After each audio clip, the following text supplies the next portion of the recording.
Back to my channel life होता है ऐसी में आपका स्वागत है। तो कैसे हैं आप लोग? आई होप कि आप लोग बहुत अच्छे होंगे और आप लोगों की कृपा से मैं भी बहुत अच्छी हूँ। तो आज हम आए हैं देवरा पहाड़ी घूमने।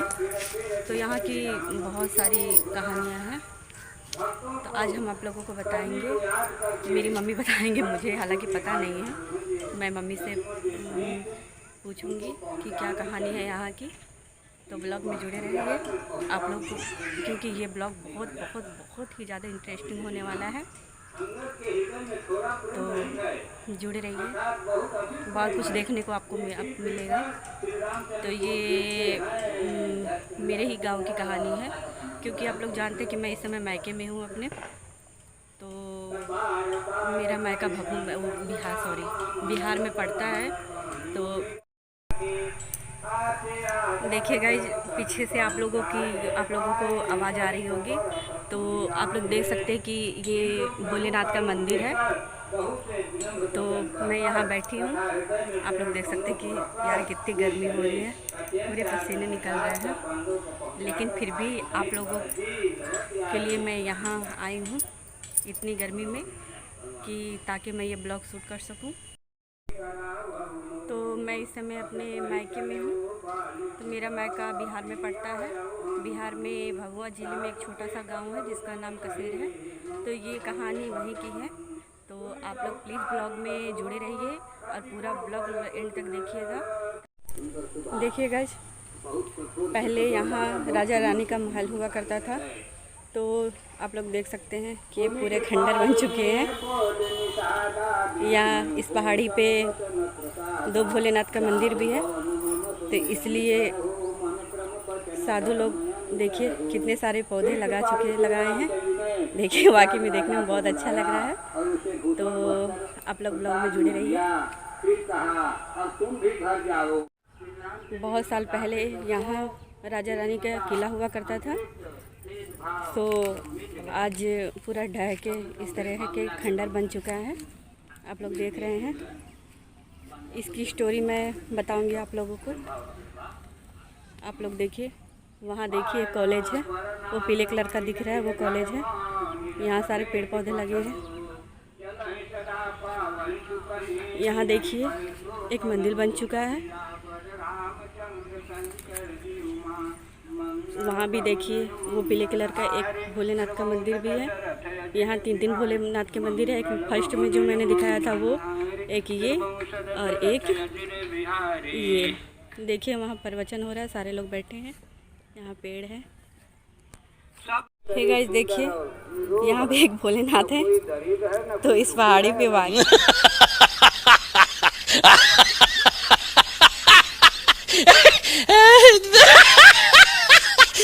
वाकई में 4-5 भोलेनाथ का मंदिर है। तो देखते रहिए।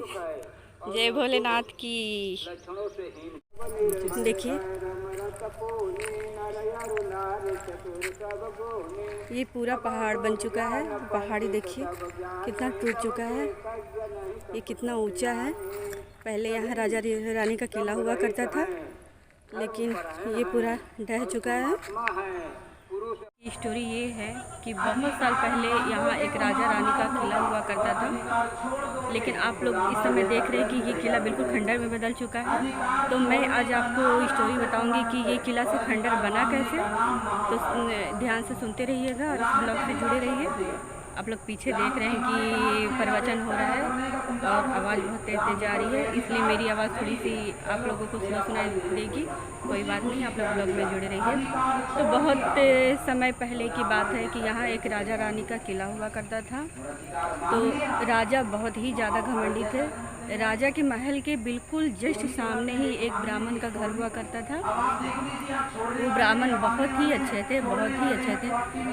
ब्राह्मण सारा दिन अपना भिक्षा मांगते थे, उसी से अपना पेट पर्दा चलाया करते थे। एक बार की बात है कि वो ब्राह्मण भिक्षा मांगने राजा के दरबार पहुँचे। दरबार पहुँचे तो राजा को बहुत गुस्सा आ गया, क्योंकि वो ब्राह्मण लोग से वैसे भी बहुत चिढ़ते थे। और ये ब्राह्मण उनके घर पहुँचे तो भिक्षा मांगने लगे, तो राजा ने साफ इनकार कर दिया कि नहीं, हम आपको भिक्षा नहीं देंगे, और अपने मंत्रियों को बुलवा के उनको दरबार से निकलवा दिया। बात यहाँ तक तो ख़त्म हो चुकी। दूसरे दिन फिर ब्राह्मण राजा के दरबार में जाते हैं भिक्षा मांगने, और राजा से बोलते हैं कि राजा, आप इस पूरे राज्य के राजा हैं, तो आपका पूरा अधिकार बनता है कि आप अपनी प्रजा की देख रेख करें कि आपके की प्रजा कैसी है कैसी नहीं है, वो भूखी है कि प्यासी है। ये आपका अधिकार बनता है कि आप पूरे प्रजा का ध्यान दें। इस बात पे राजा को बहुत गुस्सा आया कि तुम एक छोटे से ब्राह्मण होकर मुझे शिक्षा दे रहे हो कि मुझे अपनी प्रजा का ध्यान कैसे रखना चाहिए। ये बात इनको बहुत चुभ गई, और वो अपने मंत्री को बुला के ब्राह्मण को बहुत मरवाया। इतना मरवाया कि ब्राह्मण बिल्कुल अधमरे हो गए। ब्राह्मण को उनके घर ले जाया गया। कुछ दिन के बाद फिर ब्राह्मण ठीक हो जाते हैं। तो फिर उसी तरीके उनका दिन गुजारता है, वैसे ही अपने भिक्षा मांगते हैं और अपना पेट गुजारा करते हैं। एक बार रानी को ये बात खल गई। रानी ने अपने राजा से कहा कि राजा, मैं इस ब्राह्मण को अपने घर के सामने बिल्कुल नहीं चाहती कि ये ब्राह्मण एक छोटा ब्राह्मण होकर मेरे घर के सामने रहे। आप इस ब्राह्मण का घर जला दीजिए।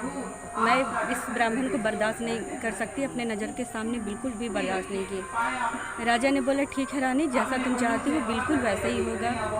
दूसरे दिन हुआ, वो अपने मंत्रियों से कहे कि इस ब्राह्मण का घर तुम लोग जला दो, ये ब्राह्मण बिल्कुल बेघर होना चाहिए। तो मंत्री राजा का बात कैसे टाल सकते थे, उन्होंने वही किया जो दिन होता है। तो मंत्री लोग वो ब्राह्मण का घर जला देते हैं। ब्राह्मण का घर जल जाता है, बेचारा बिल्कुल दुखी हो जाते हैं, क्योंकि उनके पास एक वही सहारा था कि उनके पास एक घर था, क्योंकि वो खुद इतने गरीब थे। सारा दिन भिक्षा मांगते तो अपने बाल बच्चों और अपनी बीवी का पेट पर्दा चलाते थे। सो राजा को ये भी नहीं देखा गया। राजा बिल्कुल उस ब्राह्मण के पीछे पड़ चुके थे, उसका घर बिल्कुल बर्बाद कर दिया, फिर उसको जला के राख कर दिया। ब्राह्मण के पास कुछ नहीं बचा। ब्राह्मण बिल्कुल टूट चुके थे कि अब वो कैसे अपनी ज़िंदगी जिए। वो दरबार में गए, राजा के दरबार में वो गए। उसके बाद वो राजा से बोले कि आपका मैंने क्या बिगाड़ा था कि आप किस जन्म का बदला आप मेरे साथ ले रहे हैं, आपने मेरे साथ ऐसा क्यों किया। राजा फिर गुस्सा हो गए, बोले कि तुम एक छोटा होकर तुम मेरे से सवाल जवाब कर रहे हो। वो अपने मंत्री को बुला के फिर उनको बहुत पिटाई किए। फिर बेचारे बिल्कुल पस्त हो चुके थे। ये बात अब ब्राह्मण को बिल्कुल दिल में लग चुकी थी। ब्राह्मण के पास अब कुछ भी नहीं बचा था।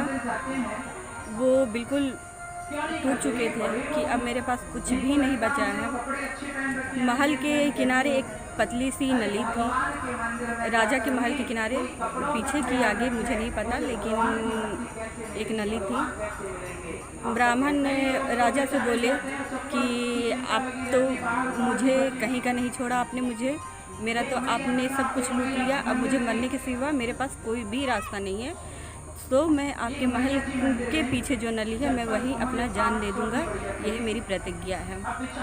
ब्राह्मण गए और उस नली में अपना सर लगा दिए। नली बिल्कुल आप लोग जान सकते हैं गाइस कि नली बिल्कुल पतली थी, और ब्राह्मण ने अपना सर उसी में लगा दिया। और लगाने के बाद बिल्कुल उनका शरीर बिल्कुल छटपटाने लगा, क्योंकि नली बहुत पतली थी, उनका सर ढुक नहीं रहा था। लेकिन ज़बरदस्ती उन्होंने नली में अपना सर रख दिया। बिल्कुल अधमरे हालत में हो गए ब्राह्मण, तो उनका गला सूखने लगा। उसके बाद वो पानी कहकर चिल्लाने लगे। तो राजा ने मना कर दिया अपनी रानी से कि नहीं, बिल्कुल इसको पानी मत देना। राजा का एक लड़का और एक लड़की भी थी। उसके बाद क्या होता है गाइज कि राजा ने अपने बेटे से मना कर दिया कि नहीं, तुम इस ब्राह्मण को पानी नहीं पिलाना। रानी को भी मना कर दिया, ना रानी पानी देने गई और ना राजा का लड़का देने गया। राजा की एक कन्या थी, उनसे बर्दाश्त देखा नहीं गया कि उनके सामने एक ब्राह्मण प्यासा मर रहा है। वो क्या की कि चुपके से जाके उस ब्राह्मण को पानी पिला दी। उसके बाद वो बहुत संतुष्ट हुए, बहुत अच्छा महसूस किए। तो उन्होंने उस लड़की को दुआ दिया। उस लड़की को क्या, ये पूरे गांव, ये जो गांव है पूरे गांव को ब्राह्मण पानी पीकर बहुत संतुष्ट हुए।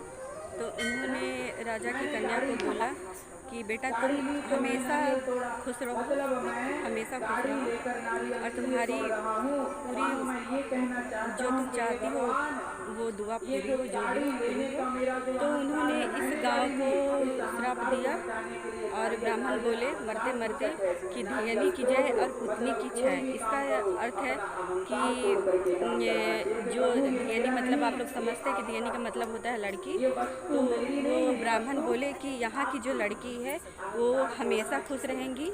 गाइज, इसका ये मतलब है कि वो अपने ससुराल जाएंगी तो हर तरह से खुश रहेंगी, लड़की लोग को कभी दिक्कत नहीं होगी, वो अपनी ज़िंदगी में हर तरह से फली फूली रहेंगी, उनको कभी किसी चीज़ का कष्ट नहीं होगा। और वहीं इस गांव के लड़के को उन्होंने श्राप दिया था कि पुतनी की क्षय, मतलब यहाँ के जो लड़के होंगे, पुत्र होंगे, उनके जीवन में हमेशा कभी ना कभी किसी न किसी वजह से कष्ट होता ही रहेगा। वो मतलब आप लोग समझ सकते हैं, चाहे रोग हो, दुख हो, वो पुत्र से हो, शादी ब्याह से हो, या किसी न किसी वजह से उनको हमेशा ही कुछ न किसी वजह से कष्ट रहेगा ही। तो राजा की कन्या ने उन ब्राह्मण को पानी पिलाया। उनके पानी पिलाते ही वो ब्राह्मण मर गए। उसके बाद धीरे धीरे धीरे दिन बीतता चला गया। फिर मतलब अचानक ही राजा की मौत हो जाती है। फिर कुछ दिन के बाद रानी की मौत हो जाती है। ऐसे ऐसे करके उनका पूरा परिवार मर जाता है, कोई भी नहीं बचता है। यहाँ तक कि उनकी एक फूफी भी नहीं बचती है, सब बिल्कुल मर जाते हैं। उसके बाद ये पहाड़ी आप लोग देख रहे हैं कि यहाँ पहले मतलब कोई कह भी सकता है कि क्या यहाँ पहले एक राजा का किला हुआ करता था, लेकिन ये सही स्टोरी है, बिल्कुल सच्ची कहानी है कि यहाँ पहले राजा रानी का किला हुआ करता था। लेकिन आज के डेट में गाइज ये बिल्कुल खंडर बन चुका है। तो उसके बाद राजा का पूरा वंश खत्म हो चुका था, बिल्कुल भी नहीं। लेकिन गाइज आप लोग ध्यान में रखिए कि राजा की एक रानी नहीं, राजा की एक बेटी थी, वो उनकी शादी हो गई, वो अच्छे घर में गई, मतलब उनका जीवन बिल्कुल अच्छी तरीके व्यतीत हुआ, उनको कुछ नहीं हुआ। लेकिन राजा का पूरा वंश खत्म हो चुका था। इसके बाद गाइज वो जो ब्राह्मण थे वो मर चुके थे। तो पूरे गांव वाले मिलके चैनपुर, आप लोग देखे होंगे, सुने होंगे, भभुआ के बगल में एक चैनपुर है। तो ब्राह्मण मर जाते हैं, राजा रानी का पूरा वंश खत्म हो जाता है।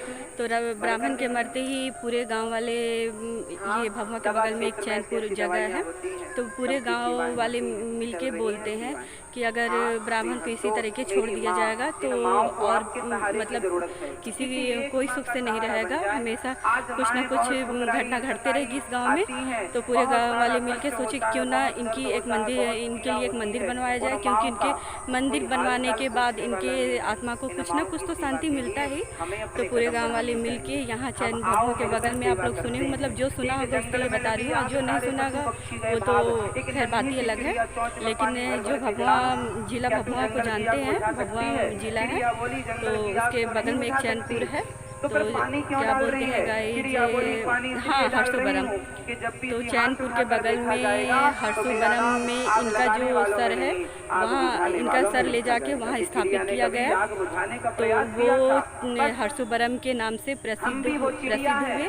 और इस गांव का महत्व आज भी है कि यहाँ जो भी अनाज पहले होता है, चाहे चावल हो, चाहे गेहूँ हो, या कोई भी अनाज हो, तो यहाँ के लोग आज के डेट में भी गाइज, आज के डेट में भी समय मतलब इतना आगे जा चुका है, फिर भी आप लोग देख सकते हैं कि यहाँ के लोग का मानना ये है, गांव का ये मानना है कि आज के डेट में भी जो पहला गाइज आप लोग देख रहे हैं पीछे गोईठा है, जो हम लोग गोईठा बोलते हैं, सब लेडीजें पाथी हुई हैं, आप लोग देख सकते हैं। कोई बात नहीं। तो हम कहाँ थे, हम तो यहाँ के लोगों का ये मानना है, यहाँ अभी मतलब इस समय तक भी मानना है कि यहाँ जो पहला फसल होता है वो पहले हरसू-बरम में चढ़ाया जाता है, फिर उसके बाद ही यहाँ के लोग वो अन्न खाते हैं। अगर किसी की ना किसी वजह से वो हरसू-बरम नहीं जा सकते तो उसको दुकान पे बेच के वो पैसा ले लेते हैं, फिर वो पैसा उन्हीं के नाम पे घर में रख दिया जाता है या मंदिर में रख दिया जाता है। फिर उनको जब समय मिलता है तब वो उस पैसे का चाहे अगरबत्ती हो, चाहे धूपकाठी हो, चाहे प्रसाद हो, कुछ ना कुछ पूजा का सामान लेकर वो हरसू-बरम के पास चढ़ा दिया जाता है। तो यहाँ के लोग हरसू-बरम को गाइस बहुत मानते हैं और रियल में आप लोग जो दिल से मांगो वो वहाँ जाने के बाद मन्नत पूरी होती है। बहुत अच्छी जगह है, लेकिन मैं अभी गई नहीं हूँ, मम्मी गई हैं, हमारे यहाँ सब जाते हैं। तो अगर आप लोग हरसू-बरम जानते हैं या आप में से कोई नाम सुना होगा तो प्लीज़ एक बार आकर घूम कर जाइए, बहुत ही अच्छी जगह है। तो हरसू-बरम में की स्थापना कैसे हुई थी वहाँ का स्टोरी मैं आपको बता चुकी हूँ। तो गाइज आप लोगों को कैसी लगी ये स्टोरी? अगर आप लोगों को ये स्टोरी अच्छी लगे तो कमेंट करके बताइएगा, और अगर ये वीडियो आपको अच्छा लगा हो तो प्लीज़ सब लाइक करें और शेयर करें और सब्सक्राइब करना बिल्कुल ना भूलेगा, क्योंकि मैंने इतनी गर्मी में इतनी धूप में आप लोगों के लिए, सिर्फ आप लोगों के लिए ये वीडियो शूट किया। तो प्लीज़ यार सब्सक्राइब करना ना भूलें। और ठीक है, फिर हम अगले ब्लॉग में मिलते हैं। बाय। खत्म। बाय बाय, टाटा, गुड बाय, गया।